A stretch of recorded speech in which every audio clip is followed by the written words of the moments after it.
Welcome to my Expat Stories. What's your deepest want? The thing you'd give anything for?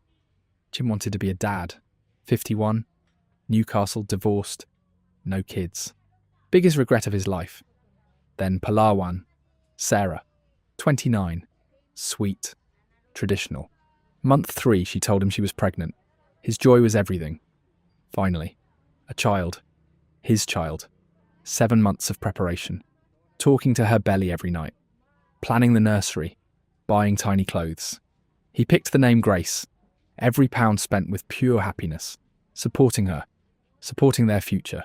Supporting the dream of fatherhood he'd waited his whole life for. Then the baby came, and something didn't add up. The question isn't whether Jim should have asked more questions. The question is, what happens when your deepest dream becomes the weapon used against you?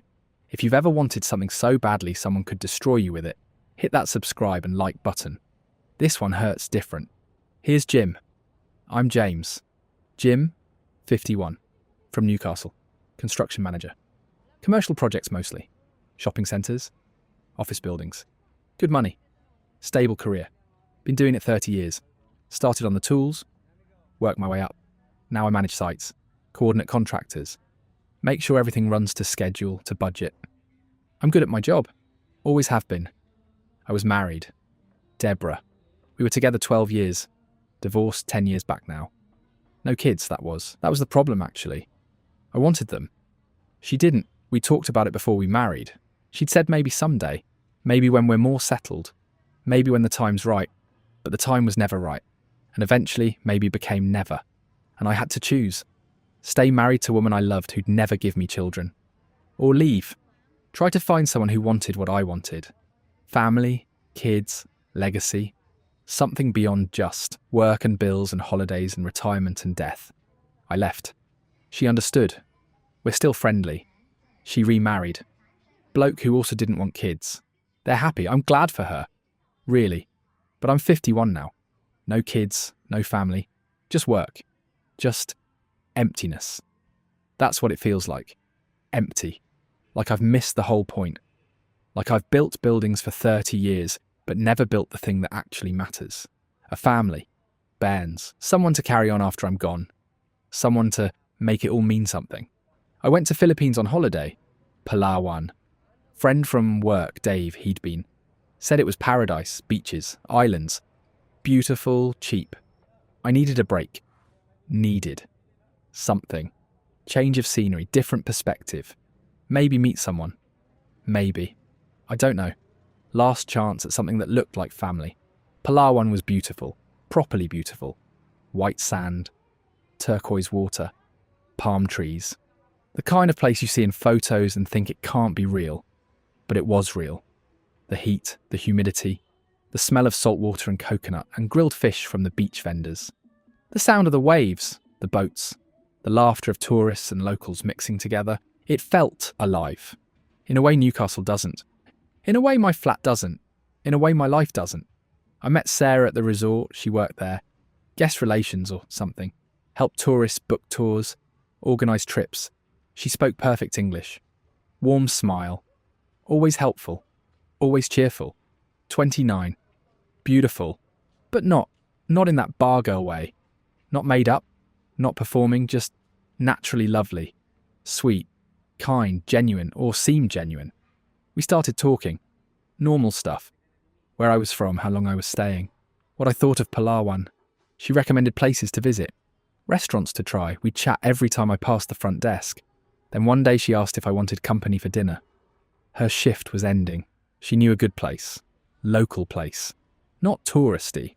If I was interested, I was interested. Very interested. We had dinner, small restaurant near the water, the sound of the ocean. The taste of San Miguel beer, cold in my hand. She talked about her family, her mother in the province, her younger siblings, how she sent money home every month, how she wanted to help them, give them better life, better opportunities. I talked about Newcastle, about construction, about my failed marriage, about wanting kids, always wanting kids, never having them. She looked at me, sympathetic, said that was sad, said I'd make a good father. She could tell. Patient way of talking. Her father had died when she was young. She knew what good fathers looked like, what they felt like. And I seemed like that kind of man. That hit me, right in the chest. The validation, the possibility, the hope. Maybe it wasn't too late. Maybe there was still time. Maybe Sarah was. Maybe this was. Second chance. Last chance. Only chance. We started seeing each other. Regularly. I extended my holiday. 1 week became 2. 2 became 3. I'd take her to dinner. To the beach. We'd talk for hours. About dreams, about futures. About what we both wanted from life. She wanted family too. Wanted children. Wanted stability. Wanted someone who'd treat her well. Respect her. Value her. Not just use her like so many foreign men used Filipino women. She'd seen it. Worked in tourism. Saw the transactions. The arrangements. The men who came for girls, not for connection, not for love, not for partnership. Just for use. I told her I wasn't like that. I wanted real. Wanted connection. If she'd have me. If she'd consider. Building something. Together. Maybe. If she felt the same. She smiled. That smile. Said she felt the same. Said she'd been hoping I'd say something. Said she felt connection too. Felt possibility. Felt safe with me, like she could trust me. Like I was different. Like we could build something. Together. Family. Future. Everything. We slept together that night. My room at the resort. The sound of the ocean through the open window. The smell of her hair. Coconut shampoo from the resort bathroom. The feel of her skin. Soft. Warm. The taste of her. The way she held me. Not performing. Not acting. Just being. With me. Present. Connected. Real. It felt real. I went back to Newcastle. Had to. Had job. Had responsibilities. But we stayed in contact. Daily messages. Video calls. I'd show her my flat. She'd show me her room. Small room she rented near the resort. We'd talk about seeing each other again. About me coming back. About her maybe visiting Newcastle. About future. About possibilities. About what we were building even from 7,000 miles apart. Month 2 I flew back. 2 weeks in Palawan. With Sarah. We were together. Actually together. Not holiday romance, not tourist thing. Relationship. She introduced me to her family. Her mother. Her siblings. They welcomed me. Fed me. Included me. Made me feel. Part of something. Part of family. Something I hadn't felt in ever. Not really, not like this. This warmth. This acceptance. This belonging. Month 3. I was back in Palawan. Planning to stay longer this time. Month maybe. Sort out long-term visa. See if this could work. See if Sarah and I could. Build something. Permanent. Something that looked like future. Like family, like everything I'd always wanted. We were having dinner. Same restaurant where we'd had our first meal. She seemed quiet. Nervous. I asked if she was all right. She said yes. Then no. Then she needed to tell me something. Something important. Something that would change everything. My heart rate picked up. Bad news. Had to be. She'd met someone else. She didn't feel the same. She wanted to end this. All the fears. All the insecurities. 51-year-old man thinking 29-year-old woman actually wanted him. Of course she didn't. Of course this was. Too good to be true. Of course, she said. Jim, I'm pregnant. Time stopped. Actually stopped. The noise of the restaurant faded.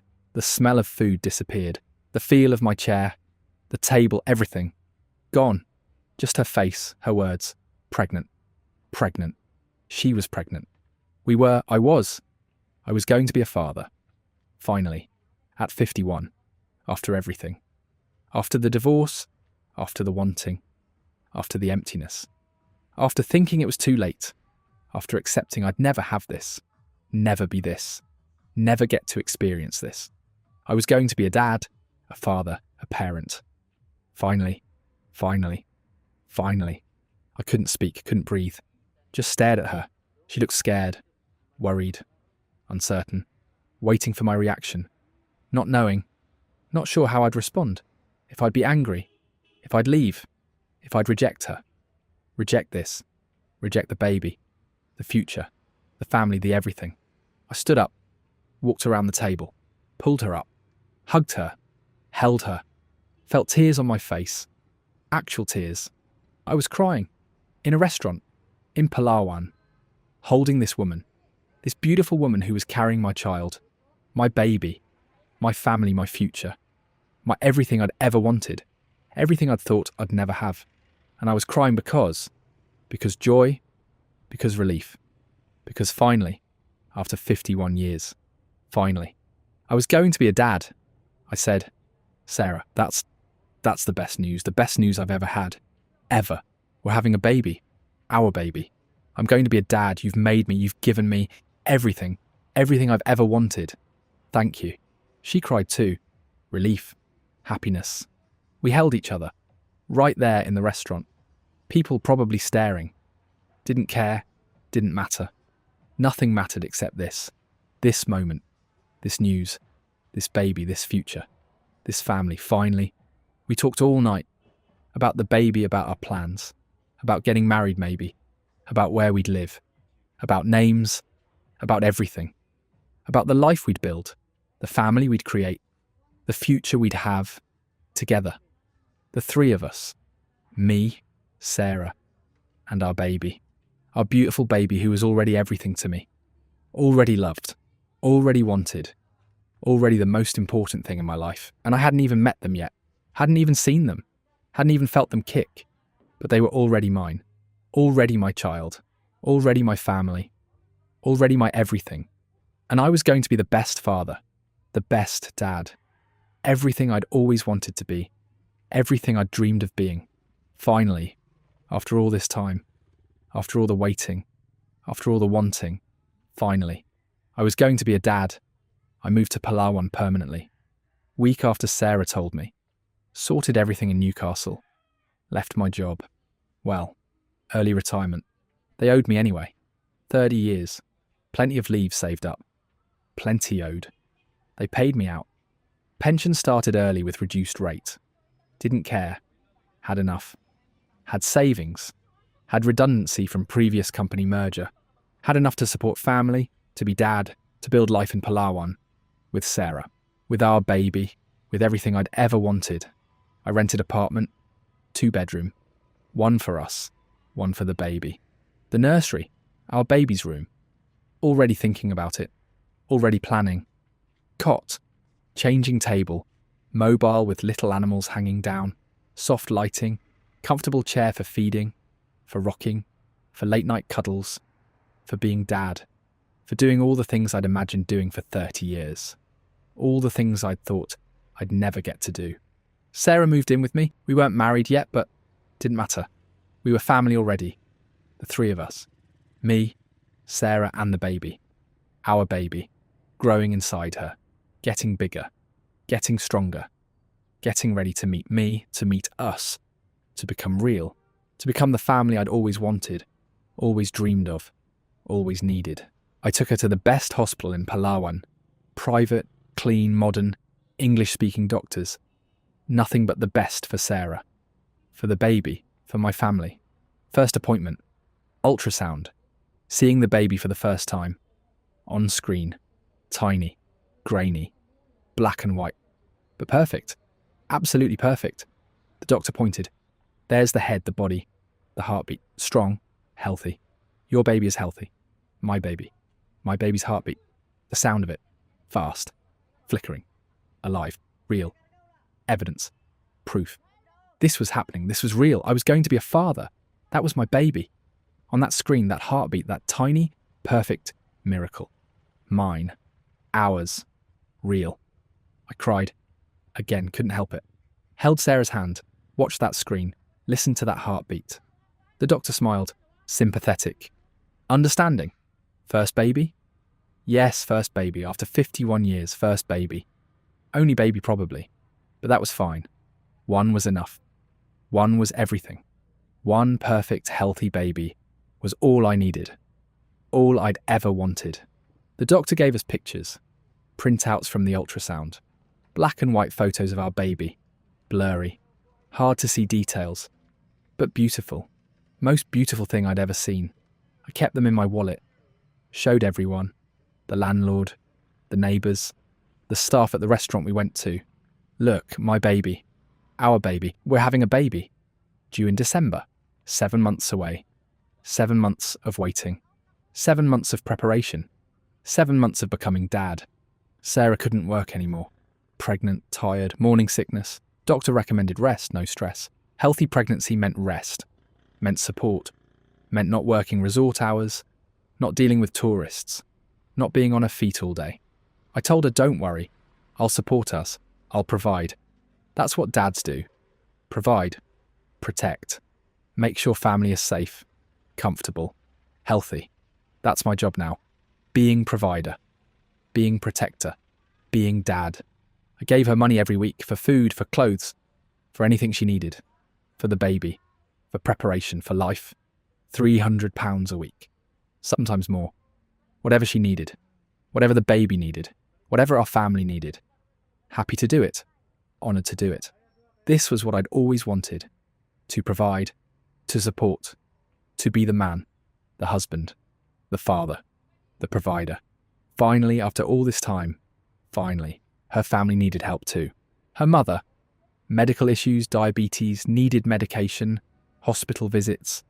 I sent money, of course I did. That's what you do. Support family, extended family, Filipino culture. I understood, respected it, embraced it. Her family was my family now. Her mother was grandmother to my baby. Of course I'd help. Of course I'd support. Of course I'd provide. £500 here. 1,000 there. Whatever they needed. Happy to send it. Happy to be part of family. Part of something bigger than just me. Just work. Just loneliness. Part of actual family. Finally, the pregnancy progressed. Sarah's belly grew. Started showing. Small bump at 3 months. Bigger at 4. By 5 months you could really see it. Round. Firm. Beautiful. Proof of life. Proof of future. Proof of family. I loved looking at it. Touching it. Feeling the baby move. Started moving around 5 months. Little flutters. Then kicks. Then proper movements. Rolling. Pushing. Active. Strong. Healthy. My baby. My beautiful, strong, healthy baby. Moving. Living. Growing. Getting ready to meet me. I talked to Sarah's belly every night. Before bed, would put my hand on it. My mouth close. Talk to the baby. Tell them about their day. About Palawan. About the beach. About the future we'd have. About how much I loved them already. How wanted they were. How I'd waited my whole life for them. How they were everything to me. Already everything. Before I'd even met them. Before I'd even seen them. Before I'd even held them. Already the most important thing in my life. The most loved. The most wanted. The most precious. I called the baby Grace. Didn't know the sex yet. Sarah wanted to be surprised. But in my head. Grace. That's what I called her. After my grandmother. Best woman I ever knew. Raised 5 kids on nothing. Worked her whole life. Never complained, never stopped. Never gave up. Tough as nails but soft as butter with her grandkids. With me. I wanted that name to continue. Wanted my baby to have that strength. That warmth. That legacy. Grace. My daughter Grace. Even if it was a boy, we'd find a way to use the name. Middle name maybe. But Grace. That's who they were to me. Grace. I bought baby things. Couldn't help myself. Would walk past shops. I'd see tiny clothes, tiny shoes, tiny everything. Had to buy them, had to prepare. Had to make sure Grace had everything she needed.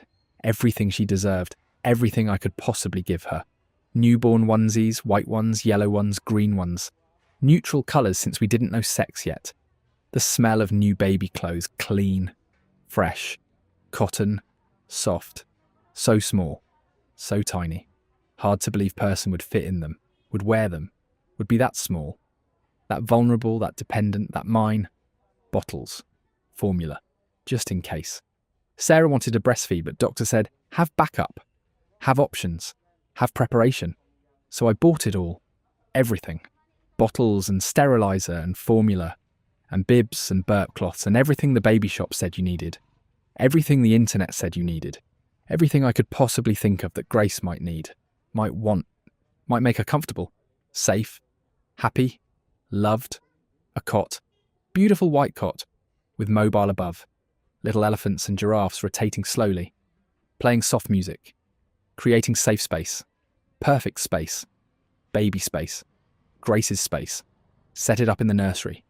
In her room, her future room, where she'd sleep, where she'd wake up, where she'd grow up, where she'd be safe, where she'd be loved, where she'd be mine, my daughter, my Grace. Books, baby books, storybooks, picture books. Even though she wouldn't understand them for ages, didn't matter. I'd read to her anyway. From day one, build vocabulary, build bond, build relationship, build foundation, be dad, be present, be involved, be everything I'd always wanted to be, everything my dad had been to me, everything I'd always dreamed of being, finally getting to be. Month 6. Sarah's family needed more help. Her brother lost his job, needed support until he found a new one. £2,000. I sent it. No hesitation. Family helps family. That's how it works. That's what family means. Support, unity, helping when needed. Being there. Being reliable. My whole life. Family. Connection. Purpose my whole life. Family. Connection. Purpose beyond just work. Beyond just existing. This was living. This was mattering. This was being part of something bigger than myself. Month 7. More medical bills. Private hospital wasn't cheap. Prenatal vitamins, additional scans, doctor appointments, blood tests, everything to ensure healthy pregnancy, healthy baby, healthy Grace. £5,000 that month just medical. Worth every penny, every pound, every pence. Grace's health, Sarah's health, our family's health. Nothing more important, nothing more valuable, nothing more worth investing in. Not buildings, not projects, not savings accounts. Family, life, future. That's what mattered. That's what I was investing in now. I was happy, genuinely happy. For first time in, maybe ever, maybe in my whole life. I was happy, had purpose, had family, had future, had Grace, had everything I'd ever wanted, everything I'd ever dreamed of, everything I'd thought I'd never have. And it was happening. It was real, it was mine.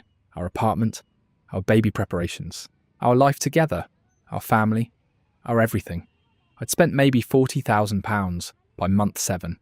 Didn't care, didn't resent it, didn't feel used, felt grateful, felt honoured, felt like this was what money was for, what life was for, what everything was for.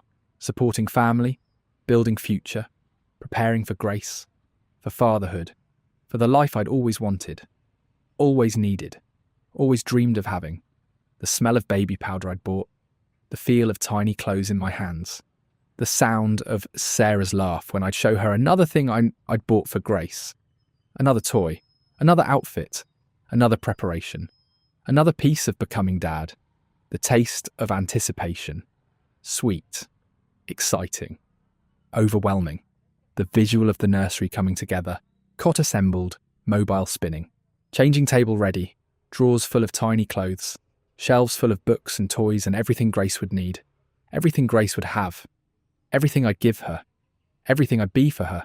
I was going to be a dad in 5 months, then 4, then 3, counting down, preparing, planning, loving, waiting, excited, nervous, overwhelmed, grateful, happy, so incredibly happy.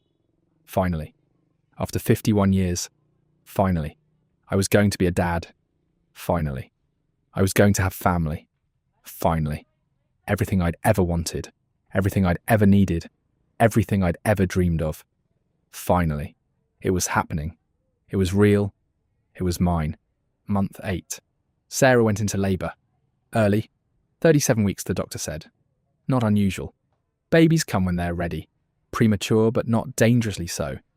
37 weeks was fine. Baby would be fine. Might be small. Might need extra care.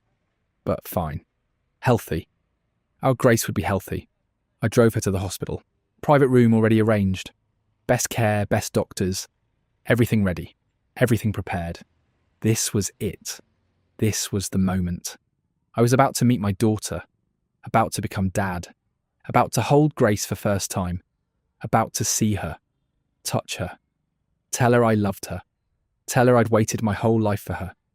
Tell her she was everything. The labour was long, 12 hours. I stayed the whole time, held Sarah's hand, told her she was doing brilliantly, told her I was proud, told her soon we'd meet our baby. Soon Grace would be here. Soon we'd be family. Complete family. The three of us. Forever. Then she was born. The doctor held her up. Pink, crying, healthy. Beautiful. Absolutely beautiful. Perfect tiny face, perfect tiny hands, perfect tiny everything. My daughter, my Grace. My baby. Finally. Finally here, finally real. Finally in the world. Finally mine.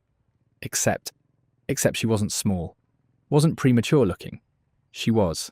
Full size. Full term. Healthy weight. The doctor said 7 pounds, 2 ounces. That's not premature, that's full term. 37 weeks should be smaller. Should be 5 pounds maybe. 6 at most, but 7 pounds, 2 ounces, that's 40-week baby. That's full term. That's the timeline. The timeline was wrong. I pushed it down. The doubt, the suspicion, the math that didn't add up. This was Grace. This was my daughter. This was the moment I'd been waiting for. Shouldn't ruin it with doubts, with suspicions, with questions. Just enjoy, just be present. Just be dad, finally be dad. They let me hold her. Tiny in my arms, warm, soft. The smell of her. New baby smell. Clean. Sweet, innocent. The feel of her weight. Solid. Real. Alive, the sound of her breathing. Small breaths. Quick breaths. Baby breaths. The visual of her face. Eyes closed. Peaceful. Perfect. My daughter. My Grace. My everything. But the doubt wouldn't leave. 7 pounds, 2 ounces. Full term size. Born at 37 weeks. The math. The timeline. Something was wrong. Something didn't add up. Something. I asked the doctor privately, outside Sarah's room, is it normal? 7 pounds at 37 weeks?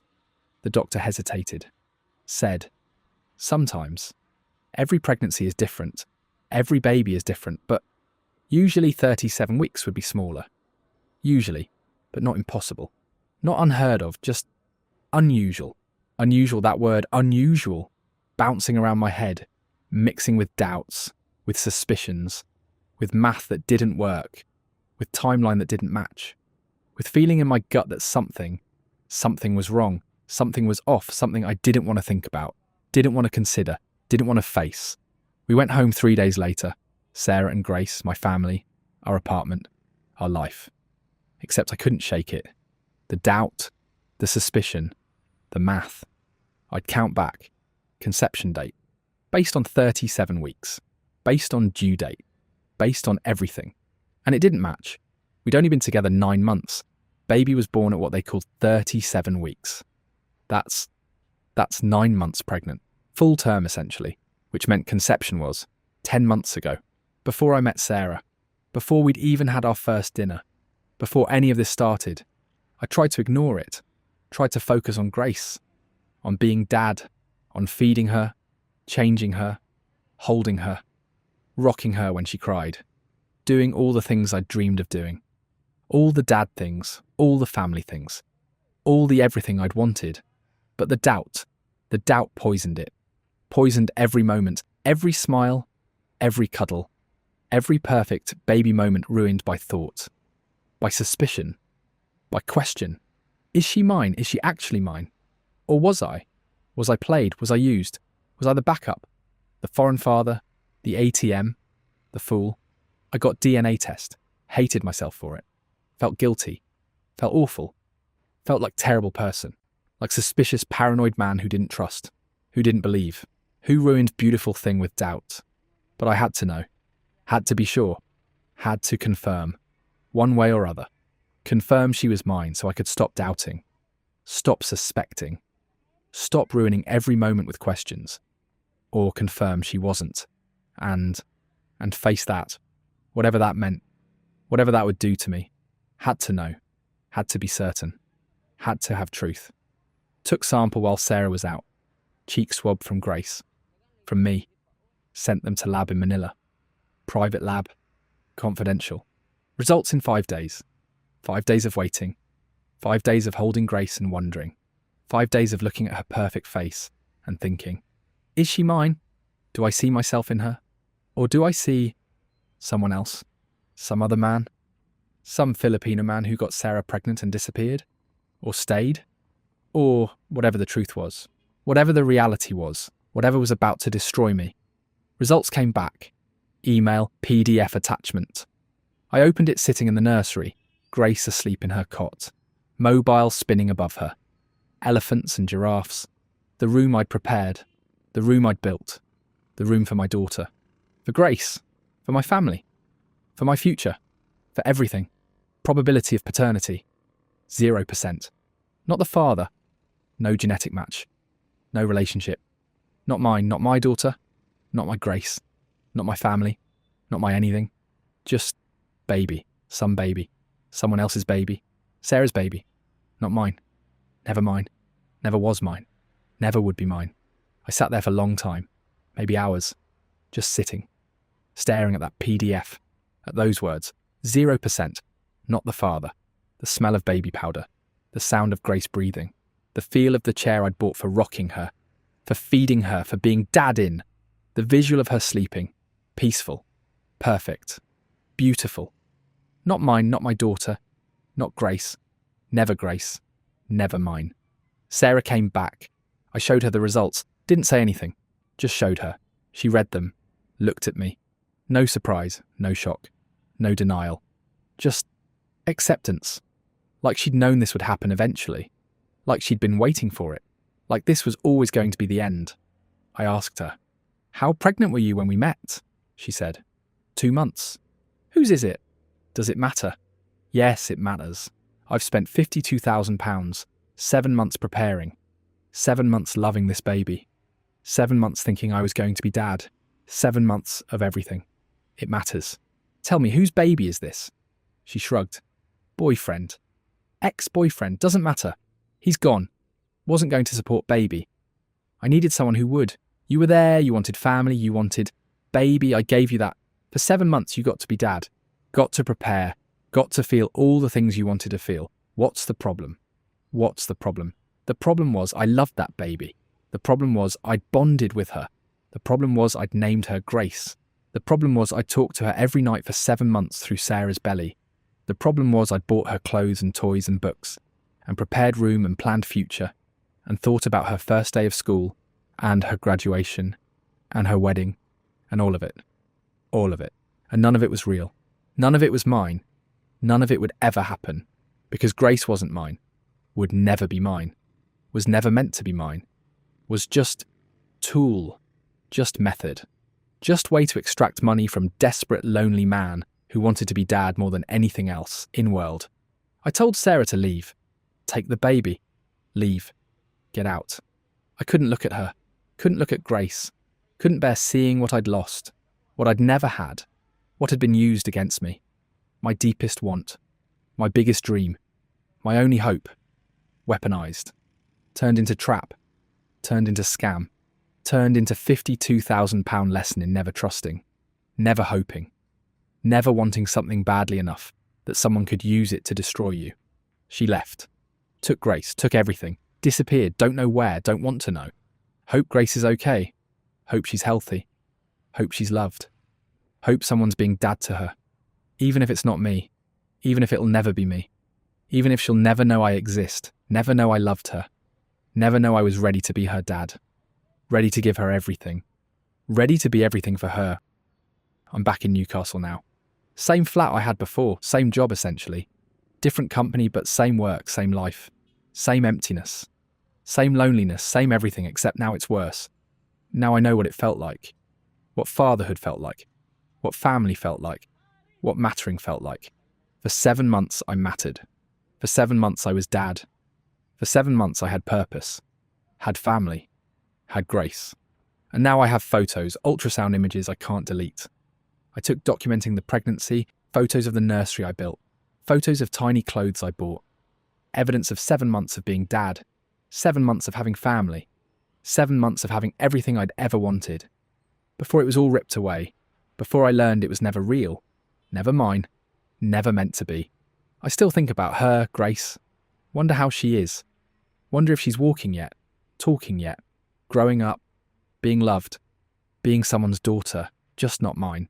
Never mine.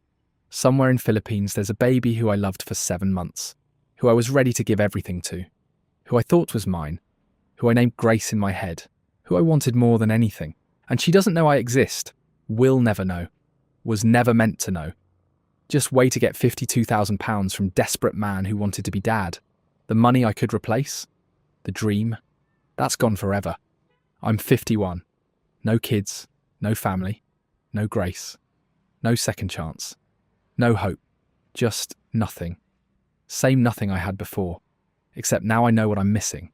Now I know what it felt like, what it could have been, what I wanted so badly that someone could use it to take everything from me and leave me with nothing but ultrasound photos of baby that was never mine and memories of 7 months of being dad to daughter who never existed. This is my expat stories. Sometimes the cruelest scam isn't stealing your money, it's stealing the dream you'd have paid everything to keep.